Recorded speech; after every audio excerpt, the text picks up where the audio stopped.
Hello, Malcolm here, and welcome to Teaching Tips episode 299 and part 6 of How to Speak to All Generations. I am here at the airport, ready to go back home, board the plane back to Blighty, and reflect some more on the lessons that I've learned at the conference. But also, I wanted to make this quick recording, I apologize for any background noise, about an incident that happened at the church service this morning that was very affirming.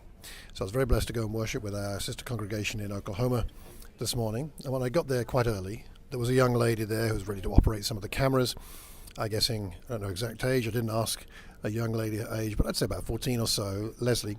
And we just got into a conversation. Why am I here? I came to this conference, it was about Gen Z. Oh, it's about your generation, of course. What did you learn? Well, I shared some of the things I'd been learning and things that had struck me. At the end, we entered on a 15-minute conversation about generational differences, and it was tremendous. I was really deeply encouraged that she was willing to talk to me, a 62-year-old man, about some of her thoughts about her generation, and she was curious about my generation. I mean, I don't know that it should matter that much, but it seemed to matter to her. She was interested to know about my experiences, or the sorts of things that caused me anxiety when I was perhaps her age, the sorts of things that we had to deal with. We talked quite a lot about identity, and was there a real seeking after identity? Was there a sense of identity crisis in my generation, and how does that match with her experiences?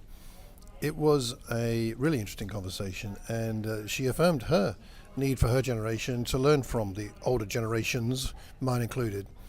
And it was such a mature conversation. I'm not sure I would have had such a mature conversation at her age. She was articulate, she was God-focused, she was wanting to learn, she was wanting to understand as much, at least as I was hoping to understand better, her situation and how we can connect generations.